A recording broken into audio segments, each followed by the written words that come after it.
Everything that has ever happened to you happened in the present moment.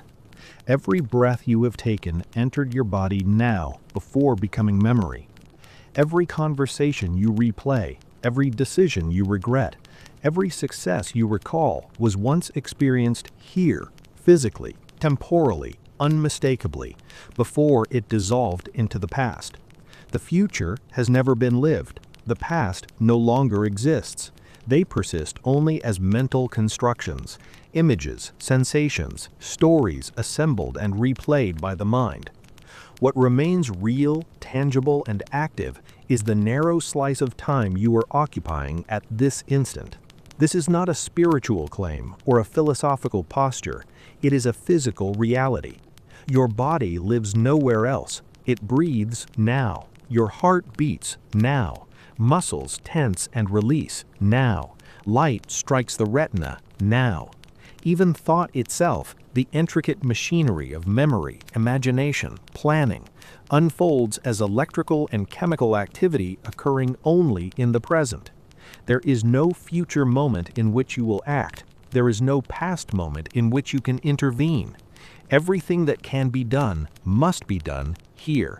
And yet, most lives are lived as if the present were incidental. Attention wanders habitually. The body moves through space while the mind occupies elsewhere, reviewing what has already happened, rehearsing what might occur, arguing with people who are not present, solving problems that have not yet arrived. Life continues to unfold in real time, but participation is fragmented. The moment passes without being fully inhabited. This displacement is subtle. It does not feel like absence. It feels like thinking. It feels like preparation. It feels like responsibility. Rarely does it announce itself as avoidance, even though that is often what it is. The mind leaves the present not because it is lazy, but because abstraction feels safer than immediacy. Thought provides distance. Presence removes it. The present moment is plain. It does not dazzle. It does not promise outcomes. It does not offer the emotional stimulation of anticipation or the false certainty of hindsight. It simply is. And because it lacks drama, it is easily overlooked. Compared to the vivid theater of memory and imagination, the present can feel unfinished, even uncomfortable. But discomfort is not danger. It is often just the sensation of being here. When attention leaves the present, it does not arrive fully in the past or the future. It arrives in a simulation. Memory is a reconstruction. Imagination is a projection. Both feel real, but neither can respond to effort. You can replay yesterday endlessly without changing it. You can rehearse tomorrow indefinitely without making it arrive. The mind expends enormous energy in these places because they offer the illusion of control without requiring action. This illusion comes at a cost. The present moment is the only place where effort meets resistance, where intention encounters reality. It is where the hand moves, the sentence is written, the decision is made. When attention abandons this moment, action weakens, work becomes indirect. Life feels strangely exhausting, not because too much is happening, but because energy is being spent where it cannot produce results. This is why so much modern fatigue is psychological rather than physical. The body remains capable, but the mind is split across time, attempting to manage past, present, and future simultaneously. It carries decades in a single hour. It bears responsibility for outcomes that do not yet exist, and regrets that no longer require attention. The nervous system was never designed for this kind of temporal overload. The body understands something the mind often forgets.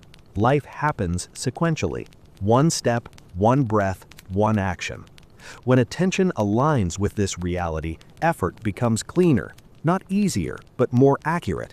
Less energy is wasted resisting the present or wishing it were different. Presence is not a state of calm, it is a state of contact. To be present is to occupy the moment without negotiating with it, without postponing engagement until conditions feel ideal. It is to accept that this, whatever this happens to be, is the only surface on which life can be lived. There is no rehearsal space.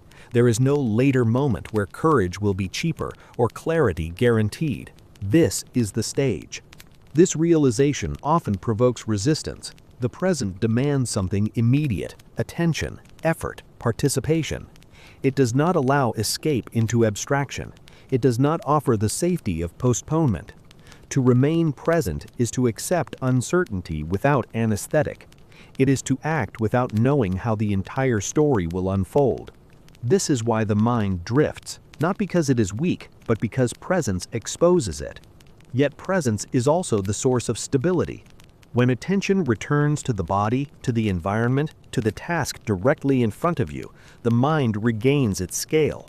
Problems shrink to their actual size. Decisions become simpler because they are no longer weighed down by imagined futures. The day stops feeling like something to survive and begins to feel like something to engage. Presence does not eliminate thought, it organizes it. Planning still happens, but it happens now in service of the next action rather than as a substitute for it. Reflection still occurs, but it informs movement instead of delaying it. The future is not ignored, it is approached through present steps. The past is not denied, it is consulted briefly and released. This book begins here because nothing else can begin anywhere else. Before emotional discipline can be understood, before work can become steady, before effort can compound, attention must return to where life is actually taking place. The chapters that follow explore what happens when the present moment is obscured by emotion, by interpretation, by internal turbulence, and how clarity is recovered when attention is anchored again in what is real and immediate. This is not a promise of serenity. Life does not become quiet simply because you are present, but it becomes honest, and honesty reduces friction. It removes unnecessary suffering.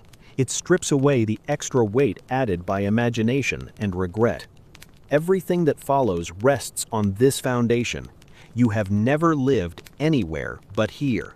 And everything you will ever build, skill, stability, wealth, meaning, will be built in this place through direct contact with the present, one moment at a time.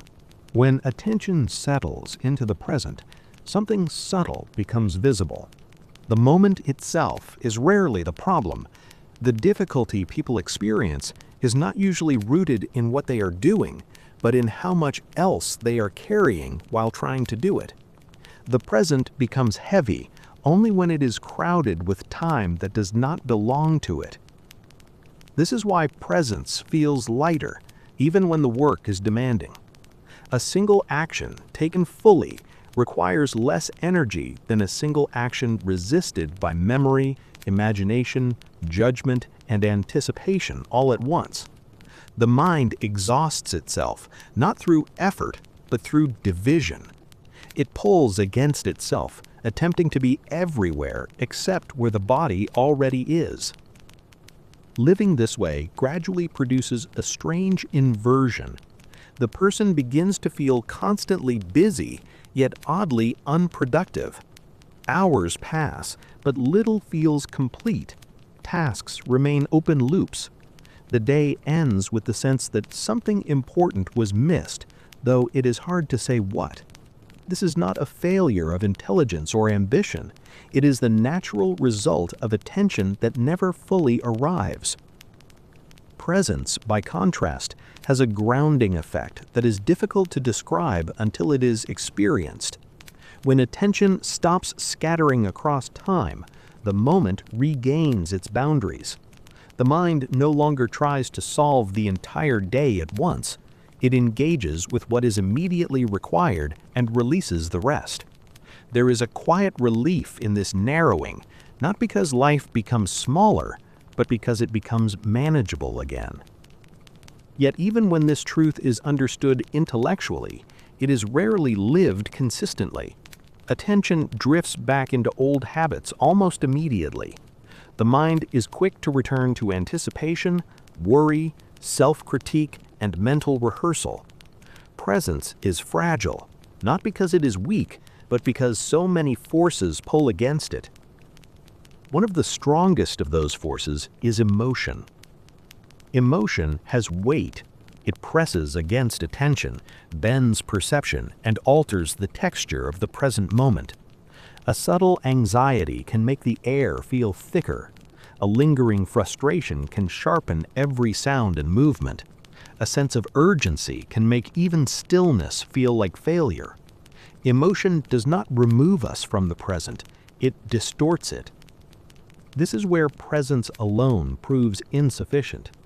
To live in the present does not mean the present is clear, it means only that you are here. The quality of what you experience here depends on the internal conditions you bring with you. Two people can be equally present and yet inhabit entirely different realities, shaped by the emotional climates through which they are perceiving the same moment. The present, then, is not a neutral space. It is a field that receives whatever the mind carries into it.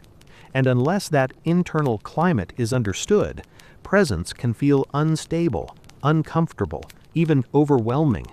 The moment becomes charged with reactions that seem inseparable from reality itself. This is why learning to live in the present is inseparable from learning to understand the mind's weather. Emotional turbulence does not announce itself as turbulence, it presents itself as truth. It convinces you that the difficulty you feel belongs to the task, that the resistance you feel belongs to the world, that the heaviness you feel belongs to life as a whole. Without awareness, emotion quietly becomes the lens through which everything is interpreted. And when that happens, presence becomes distorted. The chapters that follow begin here, not with techniques, not with discipline, not with effort, but with an examination of the inner climate that shapes how the present is experienced. Before attention can stabilize, before work can become steady, before effort can compound, the weather of the mind must be seen clearly. Only then can the present moment become what it was always meant to be, not a place of reaction, but a place of deliberate engagement. The next chapter turns toward this climate, how it forms, how it distorts perception, and how it manufactures unnecessary difficulty when left unexamined. Because once you understand the weather, you stop mistaking storms for the landscape, and from there, the work can finally begin.